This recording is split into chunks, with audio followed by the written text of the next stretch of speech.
robots abandonados en la ficción. Es un tema que francamente se ha planteado muchísimas veces en la ciencia ficción y no estamos exentos de que llegue a suceder en un futuro lejano o cercano. Si un día los humanos dejáramos de existir por alguna razón desconocida, lo primero que va a pasar es que todos los mecanismos automáticos que dejemos atrás van a continuar con sus funciones normales siempre y cuando, 1, sigan en buenas condiciones y 2, sigan teniendo acceso a sus fuentes de energía. Alarmas, luces, televisores, la rumba que va y se recarga ella solita. Absolutamente todo lo que dejemos programado se va a quedar operando como si nada pasara en una especie de danza infinita, carente de todo propósito. Imaginarnos un escenario como este resulta desolador.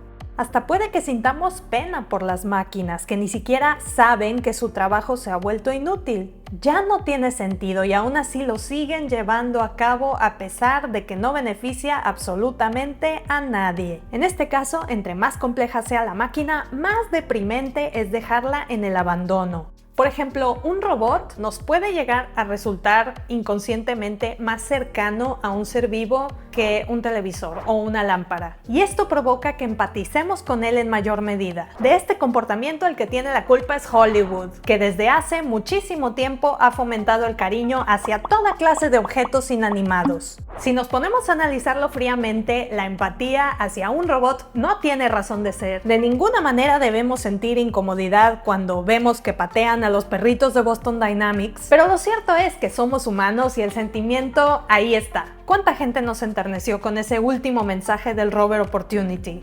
Mi batería está baja y está oscureciendo, seguido de un silencio total. Que por cierto, esas palabras se las sacaron de la manga porque el rover ni siquiera se comunicaba así. Es verdad, googléalo. Aunque bien, con esta mención del Opportunity y los robots de Boston Dynamics estamos pisando ya el terreno de lo real, así que vámonos de regreso a la ficción. Esto que vemos en pantalla son imágenes del corto The Last Bastion del juego Overwatch, y así como este vamos a nombrar algunos ejemplos más de obras de ficción en las que se presentan situaciones de este tipo. Está, por ejemplo, el famoso robot de Ghibli, que es la cosa más melancólica que puede existir. Este robot se queda solo en la isla de la una isla flotante que está abandonada. En el fondo podemos ver los restos de sus compañeros que tienen mucho tiempo de haber quedado inutilizados. Sin embargo, este ejemplar continúa en funcionamiento, aunque cubierto de musgo y bastante oxidado, pero todos los días se despierta para seguir cuidando de las plantas y animalitos que hay en el lugar. Otro ejemplo son los robots mineros de la Nayru del juego de Zelda, en cuyo caso sus creadores tuvieron que abandonar la ciudad porque el clima se volvió muy hostil y no les quedó de otra más que migrar a otro lado. Entonces dejaron solos a los robots que se quedaron cumpliendo con su labor en las minas hasta que poco a poco se fueron descomponiendo por culpa del deterioro ambiental y la falta de mantenimiento. Voy a mencionar un tercer ejemplo que para mí, de todo lo que he visto y leído, es el que mejor retrata la esencia de esta temática. Se trata de un cuento llamado Vendrán lluvias suaves, escrito por Ray Bradbury,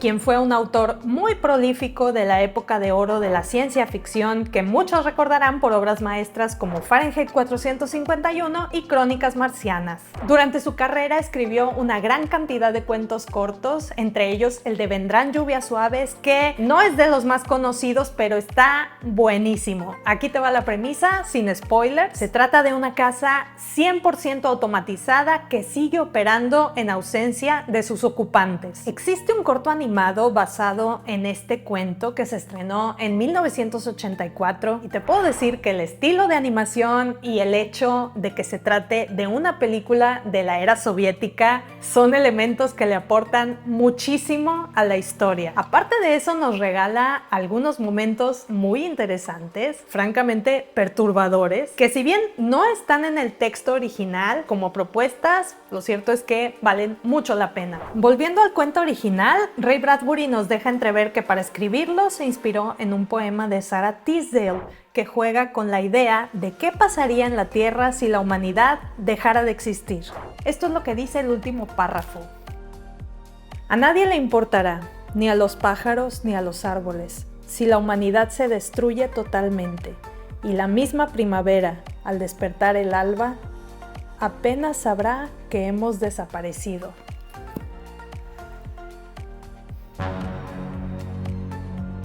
Y eso mismo exactamente es lo que va a pasar con las máquinas. Te aseguro que ninguna de ellas va a extrañar a los humanos. Creo que ni siquiera los gatos nos van a extrañar. ¿Tú qué opinas, Tita? Mil gracias a Fabián Ramos Ramos por habernos sugerido incluir a Ray Bradbury, que también es de mis autores preferidos. Si tú que me estás viendo tienes alguna recomendación para hablar en este canal, adelante, voy a estar revisando los comentarios. Te invito a echarle un vistazo al resto de mi contenido. Mi nombre es Perla Saldívar, yo me despido, esta fue tu dosis de ficción y nos vemos a la próxima. Despídete, Tita.